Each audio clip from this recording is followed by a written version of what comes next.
ও স্বর্গে এসে পৌঁছলাম জানো।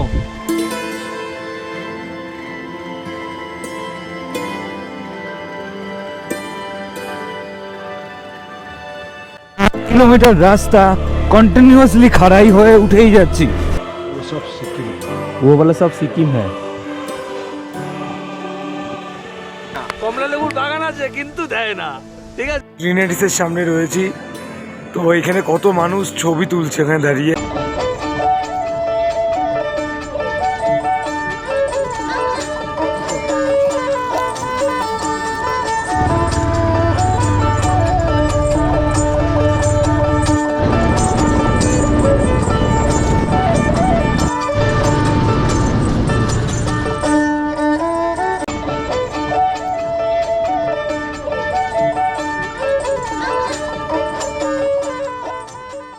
বেরোনোর মুহূর্তেই একটা বড় কেস, সেটা হচ্ছে গিয়ে হেলমেটের এই মাউন্টটা, মানে ক্যামেরার সাথে লাগানোর যে মাউন্টটা, এটা ভেঙে গেল। তাও ভালো যে ভেঙে গেছে বাড়িতে থাকতেই, জাস্ট চুলাসটাতে মানে হেলমেটটা পড়ে গিয়ে একটু এরকম করেছি, বাড়ি লেগে ভেঙে গেছে। যাই হোক, ভেঙেছে বাড়িতেই, রাস্তাঘাটে ভাঙলে তো খুঁজেই পাওয়া যেত না। যাই হোক, চলো, মোটো ব্লগ করতে পারবো না, যেখানে যেখানে দাঁড়াবো অবশ্যই সেখানে দাঁড়াবো, ওখানে কথা বলবো। চলো আপাতত বেরোনো যাক। এই করতে করতে 3:30 ওভার হয়ে গেছে, 3:30 বেরোনোর কথা ছিল। 2000 years later. আমি রাইড স্টার্ট করে দিয়েছি, জানো ভালো করেই, একটু আগে বললাম, এইমাত্র বললাম যে মাউন্টটা নষ্ট হয়ে গেছে। তো এখন ঘড়িতে বেজে গেছে 3:57। আমি ট্রিপ 0 করে বেরিয়েছিলাম বাড়ির থেকে, আর আমি এখন দাঁড়িয়ে আছি আমাদের ভালোবাসার শহর কলকাতা, মানে পাটুলিতে দাঁড়িয়ে আছি। এই রইল ক্রিসমাসের জন্য সাজিয়েছে, আজকে 25 তারিখ। হ্যাপি ক্রিসমাস ডে সকলকে। চলো আর দেরি করবো না, রেস শুরু করে দিয়েছে ছাপড়িরা। যাই হোক, আর দেরি করবো না, চলো ফটাফট বেরিয়ে যাই। অনির্বাণকে বললাম যে দাঁড়াতে, একদম শক্তিগড়, আমি ডাইরেক্ট শক্তিগড় গিয়ে দাঁড়াবো। চলো, রাস্তায় কি ফগ টক থাকবে আমি জানি না, অবশ্য রাত্রিবেলা ফুটেজ তো এমনি তুলতেই পারতাম না। দেখছি রাস্তায় যদি মাউন্ট লাগানোর কোনো ব্যবস্থা থাকে অবশ্যই লাগাবো, তোমাদের মোটো ব্লগ অবশ্যই দেখাবো।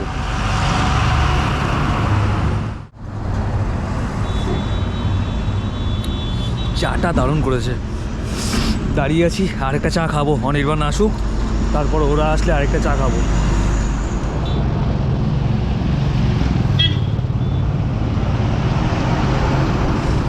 মশাইরা চলে এসছে, আমি বলেছি 6টার সময় আমি দাঁড়াবো, তোমাকে আমি 6টার সময় দাঁড়াবো বলেছি, তো আমি 6:03 ঢুকেছি ভাই।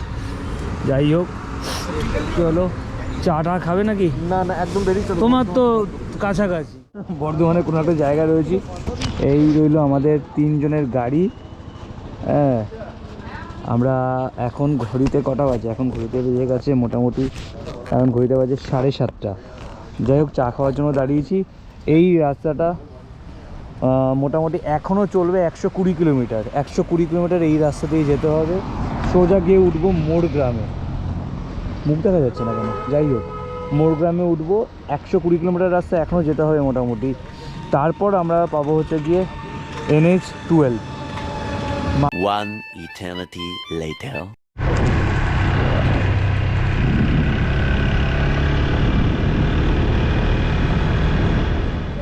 এখন ঘড়িতে বাজে হলো গিয়ে 12:15।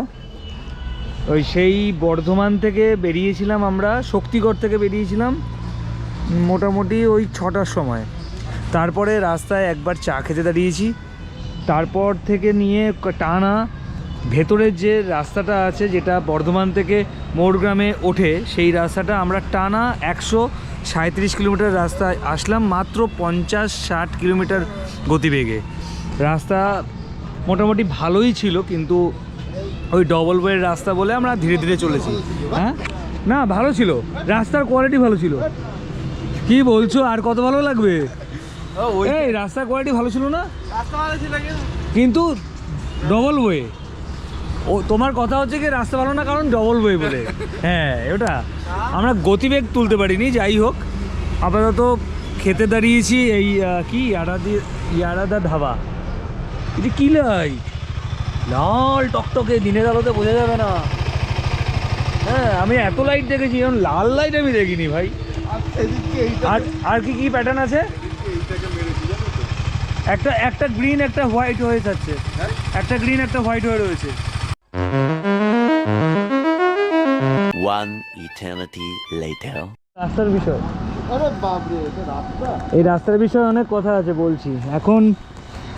এখন ঘড়িতে বাজে, দেখতে পাচ্ছ কিনা জানি না, দুপুর 2:09।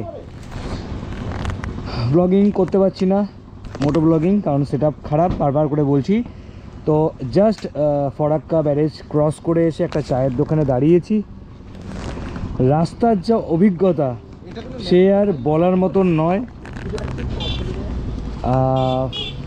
এই যেটা 12 নম্বর জাতীয় সড়ক, যেটা আগে 34 নম্বর ছিল, যাই হোক, যাচ্ছে তাই অভিজ্ঞতা, মানে সেটা কীভাবে বল, যারা আসো তারা জানো যে পাড়ার রাস্তাও এর থেকে ভালো হয়। যাই হোক, হাত পুরো ব্যথা হয়ে গেছে, মেন্টালি পুরো একদম ফিট। চা খাবো, দাঁড়িয়েছি।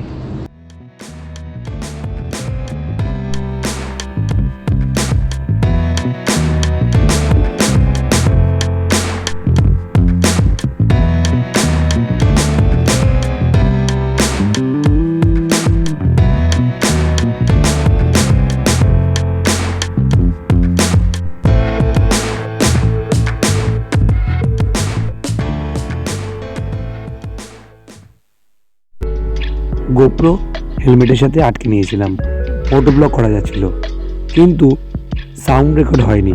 কি জানি মাইক মনে হয় খারাপ হয়ে গেছিলো কিনা। যাই হোক, এখন যা দেখা যাচ্ছে এখানে খাবার চলে এসছে। এটা হচ্ছে বর্মন ধাবা, যেখানে খাবার ছিল অসাধারণ। সঙ্গে নিয়েছিলাম আমরা তন্দুরি রুটি এবং চিকেন ভর্তা। এত অসাধারণ একটা রুটি যে তুলতুলে নরম, সেটা নিয়ে আমরা চর্চা করছিলাম তখন। কোনো কথাই ওঠেনি, শুধুমাত্র খাওয়া দাওয়া করে চুপচাপ আবার গাড়িতে উঠে বসলাম। চলো পরবর্তীটা দেখা যাক। 2000 years later. ওদের তেল ফুরিয়ে গেছে, যখন আমি ভরেছি তখন ওদের ছিল, এখন আমার আছে, ওদের নেই। ডালখোলা ক্রস করে গেছি অবশ্য, 7:30 বাজে। আমাদের ঢুকতে প্রায় 11:30-12টা বাজবে।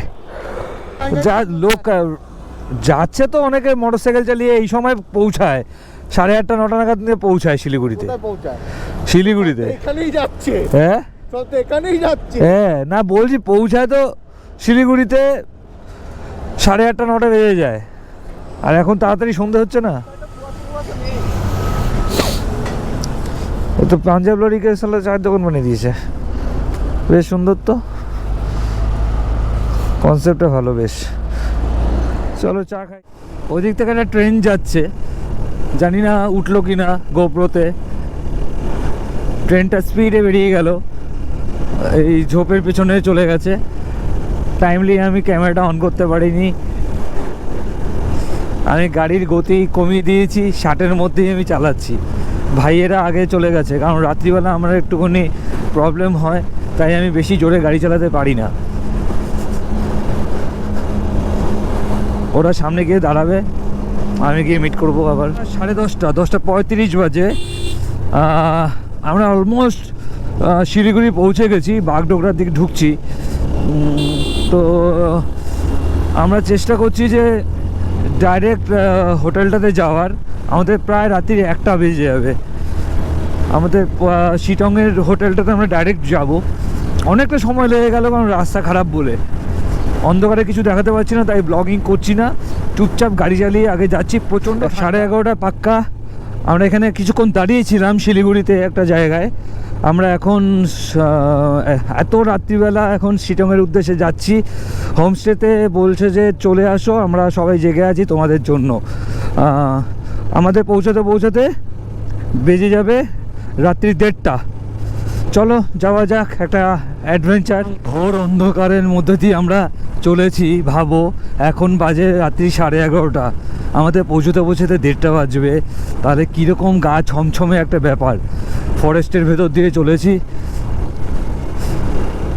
অনির্বাণকে আগে দিয়েছি, এই কারণে ওর লাইটটা একটু বেশি ভালো, তাই অন্ধকারে পাহাড় চড়াই হচ্ছে আমাদের।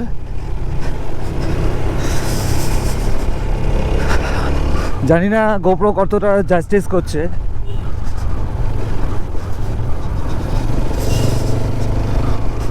আমরা এখন পাহাড় চড়াই শুরু করে দিয়েছি অনেকক্ষণ আগে, ধীরে ধীরে উপর দিকে উঠছি। পুরো অন্ধকার রাস্তা, বাকি 9 কিলোমিটার এখনও বাকি। রাস্তা ভালো মন্দ মিলিয়ে আছে, অন্ধকারে কিছুটা বোঝাতে পারছি না। আর রাস্তা ভীষণ খাড়াই, এ দেখো খাড়াই উঠছি, দেখো কিলোমিটার রাস্তা কন্টিনিউয়াসলি খাড়াই হয়ে উঠেই যাচ্ছি।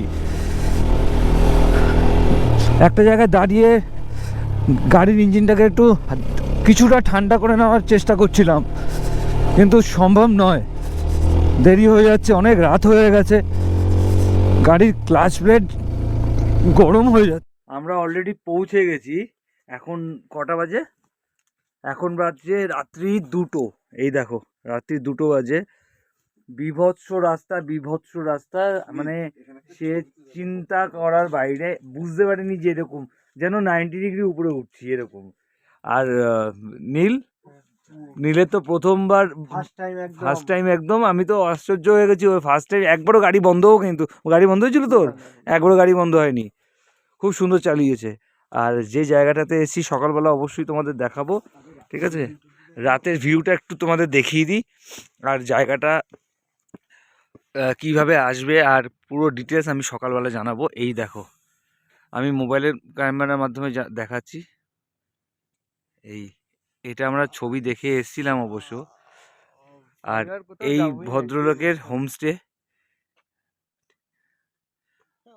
আর ওনার সাথে পরে তো ইন্ট্রোডিউস করাবো অবশ্যই। এখন মানে সত্যি কথা বলবো, যেন অপেক্ষা করতে পারছিলাম না তোমাদের দেখাবো বলে। এখন রাতের ভিউ এইটুক দেখে রাখো, কিছু বুঝবে না, কালকে সকালে দেখাবো। সকালবেলা আমি দেখাচ্ছি জায়গাটা, আর এই জায়গাটা কিভাবে আসবে সমস্ত বৃত্তান্ত পরের ব্লগে জানাবো। পয়সা খরচা করে বেড়াতে এসছি, হ্যাঁ, ঘরটা কিরকম সেটা দেখাবো না? হ্যাঁ, তা তুমি বলছো কেন বলছো? এই দেখো কি সুন্দর আমাদের ঘর, ঠিক আছে? এইখানে 2খানা বেড, ভাই আর 2 ভাই এখানে শোবে, আমি এখানে শুয়ে পড়বো। আর এই যে লাইট জ্বালিয়ে দিই। বাথরুমে কি আছে? এই যে বাথরুম, কোমোড আছে, এই আছে, প্রফেশনালদের মতন দেখাতে পারলাম না, গিজারও আছে, এখানে একটা আয়না আছে, ঠিক আছে? আমাদের হেলমেট, সব থেকে সুন্দর জিনিস দেখবে, এই দেখো এখানে আমি লাইট অফ করে দিলাম, নাইট ল্যাম্পটা দেখো, ও দারুণ দারুণ, মায়াবী মায়াবী। ও হয়ে গেল, সেটাই হাত দিচ্ছি। হ্যাঁ, সব থেকে বড় লেটেস্ট জিনিস হচ্ছে আমি না ঘরে ঢুকেছি, আর সঙ্গে সঙ্গে ঘরটাতে না ঢোকার সাথে এত গরম লাগলো, মানে টেম্পারেচার হাই হয়ে গেল। ওই ভদ্রলোক বললেন, যার বাড়ি, বললো এইগুলোতে ন্যাচারালি ঠান্ডা কম লাগে ঘরের মধ্যে। খুব সুন্দর বানিয়েছে না? The next day. Good morning from Soreng. কালকে রাত্রি 1:30টার সময় এসেছি সোরেংয়ে। এইখানে এই হোমস্টেতে মাত্র, এটা তো খাবারের জায়গা, মাত্র 3টে কটেজ করা রয়েছে। আমাদেরটা হচ্ছে এটা, যেটা দেখাচ্ছি। ভাই গুড মর্নিং। আমাদের এই কটেজের সঙ্গেই রয়েছে ভিউ পয়েন্ট, মানে একটা জায়গা বসার, ব্যালকনি মতন করার। আর এই হচ্ছে গিয়ে আমার পুরো সিন।